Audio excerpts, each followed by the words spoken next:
ओम नमस्ते मित्रों, भाइयों बहनों और विशेष करके महिलाएं। यह रोग मैं जो बताने जा रहा हूँ महिलाओं का रोग है। इसको कहते हैं थायराइड।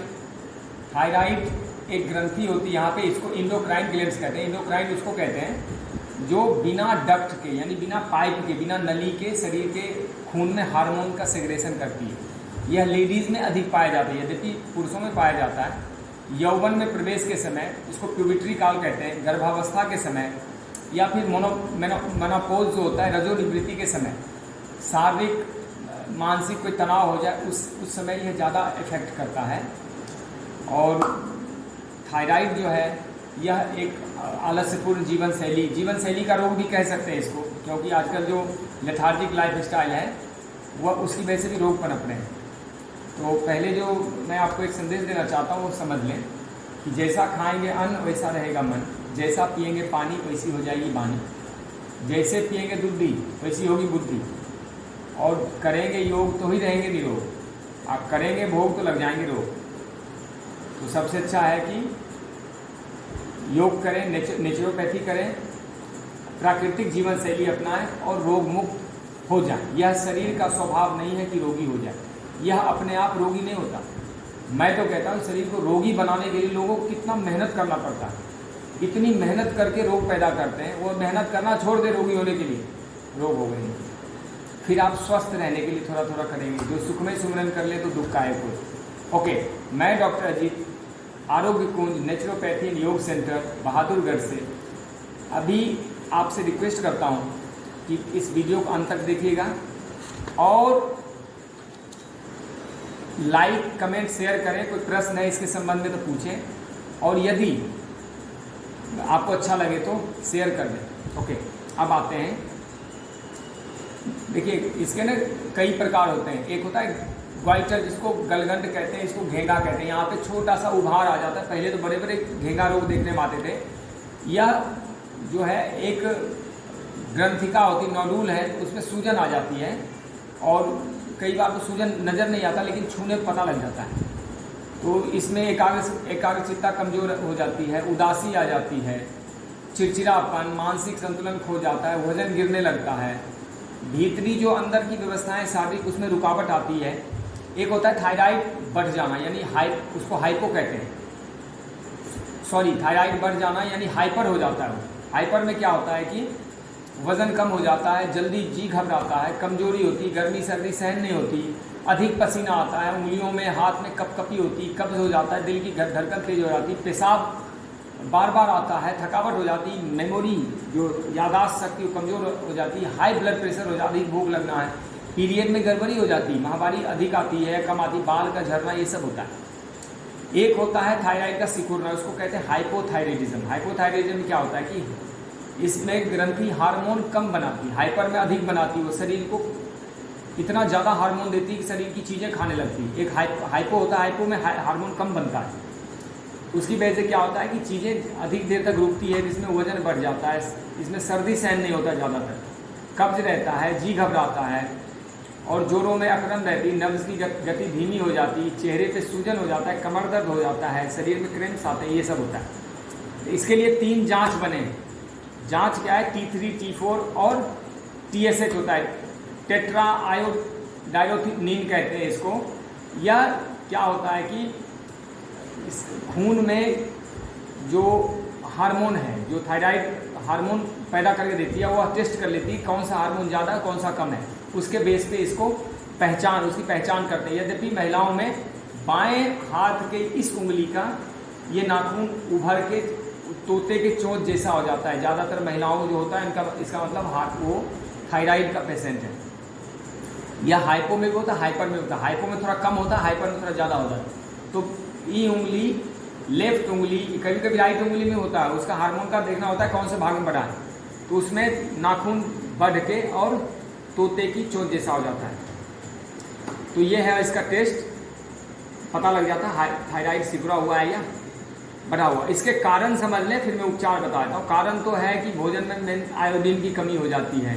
जो आप आयोडीन नमक खाते हैं, बाजारू नमक, इसमें तो आयोडीन होता नहीं और गड़बड़ी होती है उसमें, वह विकृत आयोडीन होता है। फिर समुद्री नमक है, इसमें जो नमक खाना चाहिए वो प्राकृतिक होना चाहिए और पहाड़ी का नमक जैसे काला या सेंधा नमक वो थोड़ा बेहतर है। और जो लोग अधिकतर नेचुरल डाइट नहीं करते, प्राकृतिक भोजन नहीं करते, वो ज़्यादातर तली भुनी चीज़ खाते हैं, तो उसकी वजह से होता है। जो लोग नेचुरल डाइट थोड़ा भी करते हैं, फल सलाद खाते हैं, सब्जी साग पत्ते खाते हैं, उनको ये सब दिक्कत नहीं होती। इसके बाद कुछ तो हेरिडिटरी होता है, वंशानुगत होता है, कुछ भावनात्मक मानसिक तनाव से भी होता है, कुछ दवाओं के सेवन से भी होता है। दवाओं के सेवन से आपस में ग्रंथियाँ सब एक दूसरे से काम सहयोग करने से मना कर देती है। अब इसका उपचार समझ लें।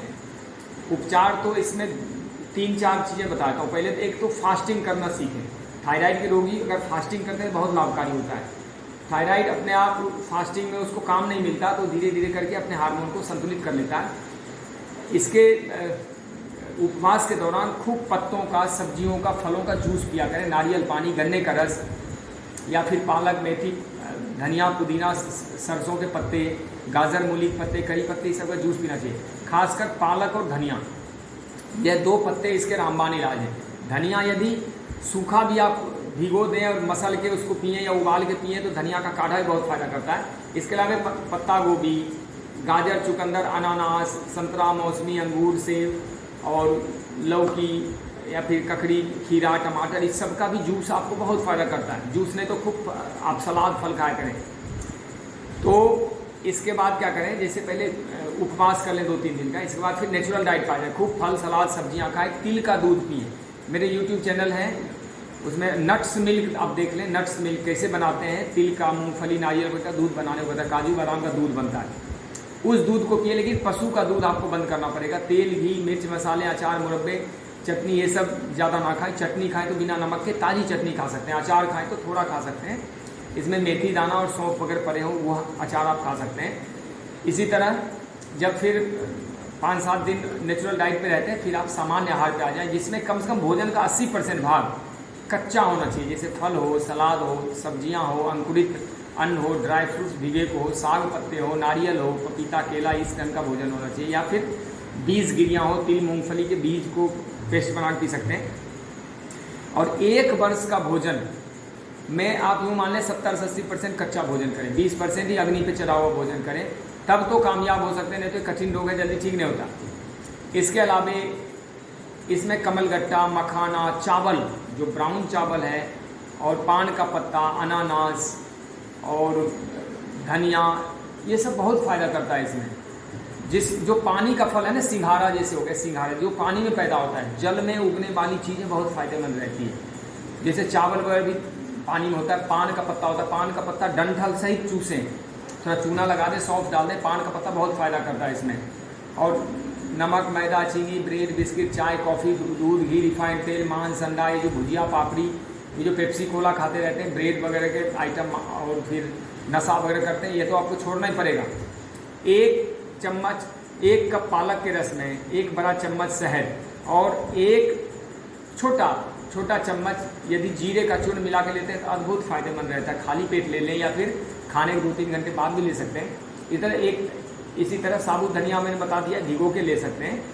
और यदि ताज़ा चटनी हो जाए धनिया की, जैसे धनिया की चटनी पीसें, उसमें थोड़ा सौंफ डालें, थोड़ा टमाटर डालें और 1-2 लहसुन मिला दें, यह अद्भुत काम करता है। देखिए एक बात मैं अभी कहना चाहूँगा बीच में, 5-7 चीज़ें आयुर्वेद में कभी नुकसान नहीं करती। एक तो लहसुन अद्भुत फायदे करती है, एक गोमूत्र अद्भुत फायदे करती, बात पित्त का तीनों बैलेंस करती, एक है गिलोय का पत्ता अद्भुत फायदा करती है, एक है त्रिफला अद्भुत फायदे करती है, और एक है तुलसी का पत्ता ज़बरदस्त फायदे करती है, एक है कच्ची हल्दी का, यह सब ज़बरदस्त फायदे करती। चाहे कोई भी रोग हो लगभग फायदे ही करती है, मान लो 2-4% रोग में नुकसान करती है। अदरक है वो 60-70% रोगों में फायदे करती। नींबू है वह 80-90% रोगों में फायदे करती, लेकिन कुछ रोगों में नींबू वगैरह का सेवन कम कर दिया, जबकि थायराइड में ले सकते हैं। तो ध्यान रखें, गोमूत्र, गिलोय, त्रिफला, तुलसी, हल्दी, लहसुन, ये सब पूछने की जरूरत नहीं है, ये सब बेधड़क प्रयोग करें। लहसुन 4-5 लें, टुकड़ा काट दें, पानी मिला कर रख जाएँ, या फिर कूच दें और खा लें, या चटनी में डाल दें। ये बहुत ज़बरदस्त काम करता है। और सबसे बड़ा इलाज जो मैं अभी बताने जा रहा हूँ वो है नेचुरोपैथी से रोग जड़ से ठीक हो जाता है।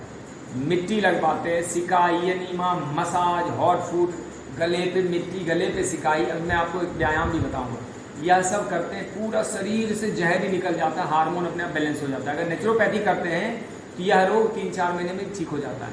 और बहुत पुराना रोग है तो भी 5-6 महीने में ठीक हो जाएगा। नेचुरोपैथी नहीं करते हैं तो इसमें समय बहुत लगता है, लेकिन फिर बाकी चीज़ें बहुत कम करनी पड़ेगी। तो मैंने 4 चीज़ें बताई हैं। ये जो विशेष भोजन बताया है वो तो आपको करना ही है। फल खूब खाइए, सलाद सब्जी खाएं, रोटी चावल भी खाएं, मोटा आटा मिक्स अनाज की रोटी खाइए, सब्जी खाइए तो रसदार सब्जी और कुकर में ना पकाएं, छिलके वाली दाल खाइए वो भी कुकर में ना पकाएं, पहले भिगो के रख दें 4-5 घंटे। और इंडोक्राइन ग्लैंड्स को ठीक रखने के लिए हमेशा कुछ आपको विशेष में योग प्राणायाम बता के समाप्त करता हूँ। देखिए, एक तो इसमें आराम की ज़रूरत होती, खूब आराम किया करें और ज़्यादा थकावट नहीं होने दें, और फिजिकल मेंटल रूप से रिलैक्सेशन। एक तो म्यूजिक थेरेपी, म्यूजिक कोई मीठा म्यूजिक ओम वगैरह की ध्वनि चला के इसमें रिलैक्सेशन करना चाहिए।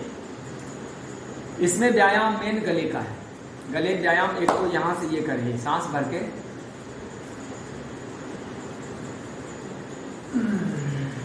छोड़ते हुए नीचे, भरते हुए ऊपर, पूरा ताने और छोड़ते हुए। दूसरा यहाँ से इसको खींचिए,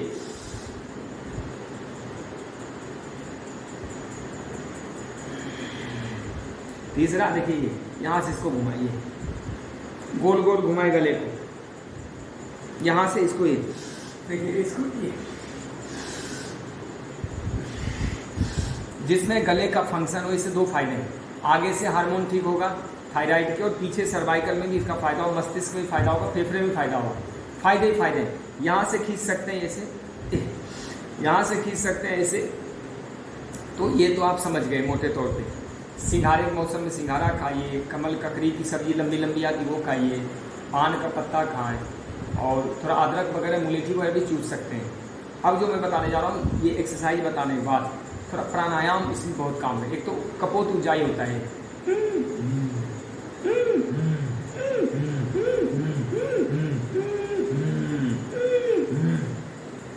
कपोत ऊंचाई करें, और ये अनुलोम विलोम। अगर हाइपर है तो लेफ्ट से लें, राइट से छोड़ें। अगर हाइपो है तो राइट से लें। नहीं समझ में आता बाएं से लो, दाहिने छोड़ो, दाहिने से लो, बाएं छोड़ो। और भी समझ नहीं आता, जो नाक खुला हुआ उससे भरो, और जो नाक बंद है उससे अपना सांस निकालते चले जाओ। यह इसका प्राणायाम की विधियां। नाक में रोज तेल डालें, और गले पे खुद भी जब नहाते धोते हैं तो गले की मसाज करें, थोड़ा तेल लेके गले की मसाज करें, ये ऐसे, इसको हिलाएं ये। और इसमें सिंहनाद आसन, ये सब 2-4 बार करें, थायराइड ठीक हो जाता है। तो मैंने आपको समझाया, अगर आप 60-70% भी समझ पाएँ और 40-50% कर लें तो मेरा भी काम सार्थक होगा और आपका भी जीवन आसान होगा। मैं चाहता हूँ लोग ड्रग्स, डिजीज, डॉक्टर, हॉस्पिटल के चक्करों से लोग बाहर आएँ, प्राकृतिक जीवन, स्वदेशी चिकित्सा, स्वदेशी विधियों का प्रयोग करें, स्वदेशी चीज़ें खाएं। भारत का शरीर है तो भारत की बनी हुई चीज़ें खाएं, भारत में पैदा हुई चीज़ें खाएं। और क्षेत्रीय, वो तो देसी हो गया, स्वदेशी और भी अच्छा है। स्वदेशी में जो लोकल है, अभी प्रधानमंत्री जी कहा था वोकल फॉर लोकल, यानी जो लोकल चीज़ें पैदा होती है वो और अच्छा है। मनुष्य जब जन्म लेता है तो उसके जीवन के, उसके स्वास्थ्य के लिए सब कुछ प्रकृति वहीं पैदा कर देती है। तो धन्यवाद। ओम जय हिंद, आपका कल्याण हो।